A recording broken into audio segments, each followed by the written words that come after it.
Hey everyone, I am MSK, aka Master Swag King, coming at you guys today with another video. And if you guys are returning viewers or new viewers, then please consider subscribing to the channel if you have not already. Leave a like on this video if you enjoyed it and comment down below. Also, make sure you guys hit the notification bell. That way you guys can get notified on whenever I upload a brand new video. And in today's video, we are going to be talking about DC Compact Comics. So, for me to explain this to you guys, I will show you what a DC Compact comic actually looks like. So, I actually did a video with Iron Oxide last year when DC actually announced this lineup of comic books called DC Compact Comics. So, what are they? They are taller than manga, priced at $9.99, complete stories for iconic, legendary DC heroes. And also in this line, you will find more underrated characters to have their completed stories in here as well. So if you also look at the book, you can clearly tell it's a little bit more thicker than a manga. It's taller, and also the artwork is more confined like a manga as well. The only issue I have with the actual book, now that I own several, is that the spines are not that good. I think the spines need to be a little bit more better as far as like bending the book backwards. But these are essentially reader copies for iconic storylines or underrated storylines in a complete story. So what's the biggest complaint when like new people try to get into like Marvel or DC? Biggest complaint is, well, they don't know where to start. That's usually number one. And the fact that they have to consistently wait for a 24 to 28 page floppy a month to complete a story, right? So with these, they solve all of that. And keep in mind, they solve another issue, which is the price point. People say, well, I really can't get into it right now because money's tight. Don't worry. This solves all that for you. $9.99, like a manga, and a complete story. No waiting for the next parts. It's all in one, and it's in a reader's copy, super affordable for you. I will say this. In that video with Iron Oxide, I initially didn't like the idea because I just don't trust DC on average to execute good ideas. You guys remember when they tried that Shonen Jump 100-page DC giant books? That was honestly a great idea as well, but they completely failed on it. I thought this was going to be another reminder of that. No, honestly, this is a great idea. I mean, you guys know me. I love comic books. But to sit here and ignore that manga has not been like outright straight up fisting these guys in sales is just delusional. And I like that DC took the initiative to make something like this to somewhat show, okay, they do recognize this is a problem and we need to kind of, you know, put our audience in a position to be able to afford stories that they would want to read and make them affordable, right? So then you also have it with other people like myself where, well, what if I don't want the manga-sized books? Don't worry. You can either get a trade paperback. You can also get an omnibus. Some of these stories have compendiums, hardcover. So if you're a guy that doesn't like the manga-sized one, don't worry. A lot of these iconic stories or underrated ones, probably most likely, like Watchmen and also Superman, have hardcovers, absolute editions, omnibuses, reprinted in trade multiple times. So don't worry about that, right? And also, I would give DC another point of credit here. They also did a Webtoons book recently as well. So it shows that even more than Marvel, they know what the market looks like. They just have to actually, I don't know, execute on it. This is a truly great idea. I don't ever admit when I'm wrong, but I was thoroughly wrong on this. Fantastic idea from them.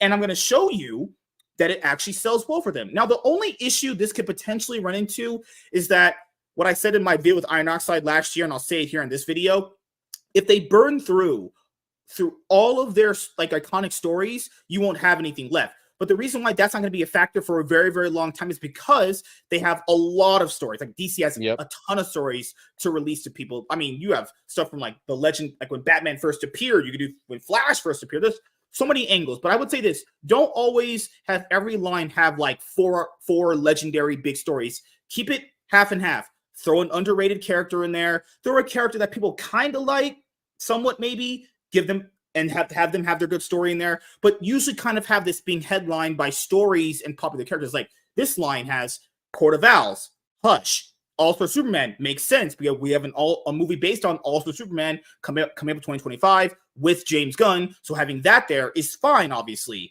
You know, Joker 2 came out this year, so they had a Joker book come out. Makes perfect sense. Yep. Now, there's no synergy between that, but at least it somewhat kind of gives you an idea of maybe where they're heading with it. But yeah, man, I'll let you go. Yeah, so you're not wrong. Like, if they want to hit some small characters, some Alan Moore Swamp Thing runs, Yeah. multiple of them, be a great spot. This is great. I love this. This is what I read. Like, I haven't read this yet, but this is what I'm interested in.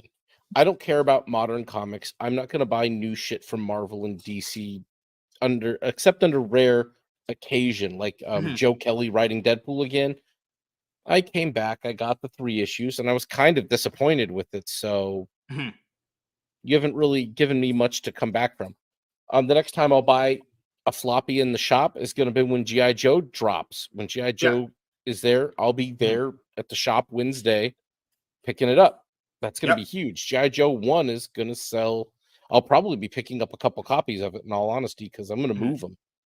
You know, so if you don't get one, let me know, MSK. I'll show you what I get. But this like, I never read Court of Owls because I stopped reading DC Comics when New 52 happened. I'd been reading old continuity since the 90s, you know. So basically, when they dropped continuity, I just saw it as a relief off of my bank account. Like, I'm no longer spending this money. You killed continuity. I don't care about the new characters anymore. Like, I cared about Superman under original continuity, Green Lantern under original continuity, Batman under original continuity. And at the time, I didn't have a lot of money anyway, so they ended the universe and I ended my box pulls. Bye. Thanks. Like, I just cut it off because I'm just like, well, whatever, man. If they don't care about their content and their continuity, also I don't to point either. out, you have kids, right? So obviously, you're not going to have your kids. Like, let's just say hypothetically, you had a Batman Court of Owls omnibus or some of the trades. You're not going to let them obviously read those because they're going to destroy them. This is good for them. Like, hey, you want to read this? They're nice little readers copy there. They're not damaging your more expensive versions. Dude, this collected is why, in these stories. Oh, my son beats the hell out of his Sonic trades because he takes them everywhere. But like Dogman and Captain Underpants, they have hardcovers. They stand up to shit. Yeah. But this is great because, one, they did everything they could to intelligently put this out at a price point that's worthwhile. Yep. The paper, very different. This is not gloss. Like you're not feels very gloss here. Sandpaper-ish, but it's nice. OG, dude. This is what paper was like before Image started printing every fucking thing on glossy, so then Marvel had to as well. This matte finish is some OG. I like it. Frankly, I think that it brings a lot to the book. It brings a lot of character, and a story like this should be told in this way. I like this. In all honesty, I'd really like it if there was a matte version of Ghost of the Badlands. These older, these gritty stories. Yeah. I mean, the art is so gritty, but having a matte paper to it would have saved some money on the book for George and Iron. Yeah. And I would not have complained a second with a regular matte finish paper, but they saved money with that. They cut the format down. This is perfect. This is a great size because, you know what? It doesn't take away from the art visually at all. It's like somebody actually took a look at this and they looked at the way, like, manga art, like Scott Snyder's art in a smaller format, you would lose a lot of this detail unless you read it like this. Well, he wrote the story. Greg Capullo did the art, honestly. Or Greg Capullo, yes, you're right. Sorry, Greg Capullo. Who is honestly a great artist. He's actually talented, dude, very good. His Spawn books were always great, dude. He was the first person Todd McFarlane basically let draw Spawn after Todd retired from consistent art and went just to the story and was writing. Capullo's always been a fantastic artist. His work on Batman, I feel kind of bad that I wasn't reading New 52. Yeah. High quality art here. This is his Batman is as good as anything EVS ever did with Batman. Oh, you mean Jeff Johns' Waterboy? Oh, so the other thing that I like about the DC Compact Comics is they're not numbered of volumes. So the problem with trades sometimes is that whenever you have like a long-running series, trades themselves are like not sometimes even numbered all the way through. Well, I'll explain what I'm saying, people. So we'll use the 2016 Batman Rebirth run. Okay, so if you wanted to collect that like me, it would go volumes 1 through like 9. And then it would, the next one after 9 would be Batman Volume 1. So even with that on trades, you're still doing it in order, but even they're renumbering them halfway through. Now, that makes sense because it's a different story arc, obviously. But with these aren't even numbered Volume 1. It just says Saga, like Dragon Ball Z. Dragon Ball Z's in Saga, so you know the Vegeta, the Saiyan Saga, Frieza Saga, Android Saga, Buu Saga.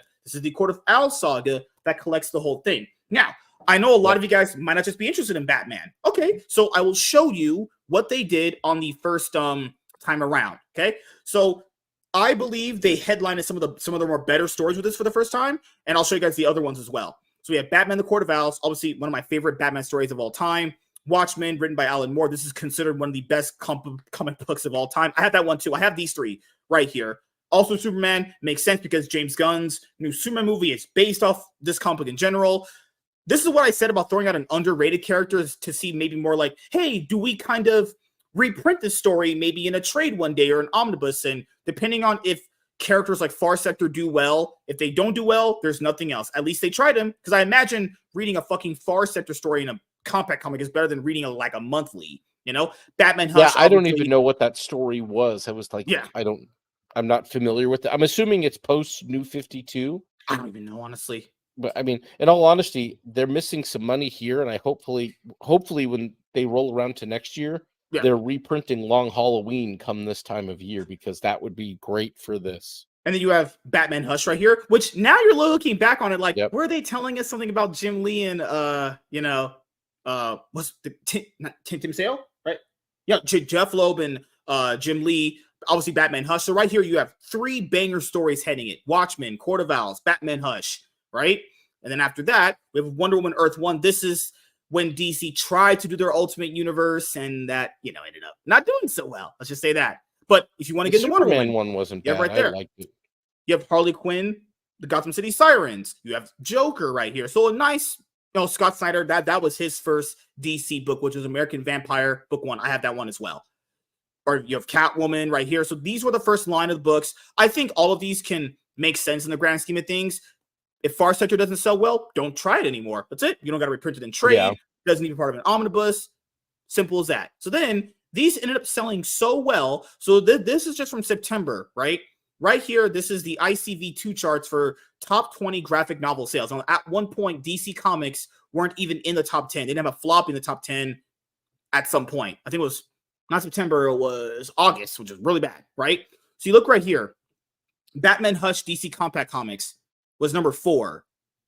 Guys, do you know how many times this has been reprinted? This just got an omnibus like in 2023. So I own the trade, I own the omnibus, and I own the No, I don't own the compact comic yet, but I will get it. Obviously, Batman Hush, one of my favorite Batman stories. So Batman Hush, right there, top 4, like just top 5 right there.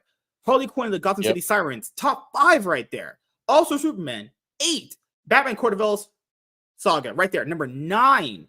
They took up what, 4 of the top 10 slots, which is stories they already made in collected format. That's what the fans want. How about we get more of them? Right here.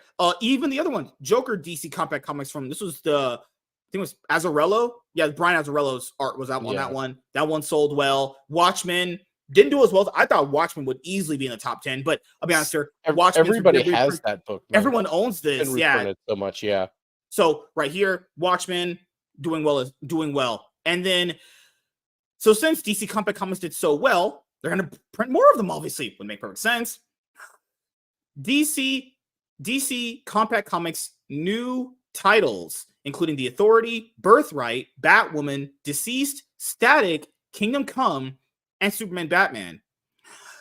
DC Comics expands Compact Comics with 6 iconic titles, perfect for on-the-go readers in a new portable size. Discover Superman/Batman as they face threats from Lex Luthor, Darkseid, and even find Kal-El's cousin Supergirl. The Authority shows their ruthless justice against invaders and terrorists in an epic storyline. Kingdom Come, Deceased, Static, Batwoman, and Birthright redefine for today's fans in compact editions, all at $9.99. Also, Authority is apparently going to be the second movie in James Gunn's upcoming DCU universe. So that getting Meh. reprinted isn't that bad. Obviously, I never read The Authority, so obviously I can't judge, so I'll probably just grab that and see what I'm missing.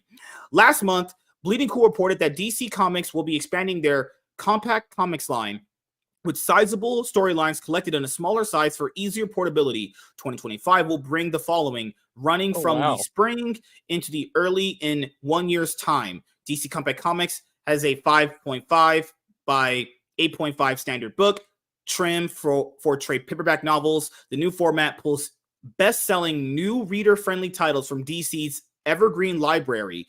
We listed the following titles. So first one coming out, heavy hitter, Kingdom Come, written by Mark Waid, art done by Alex Ross. This is like one of the most popular DC stories ever made at this point.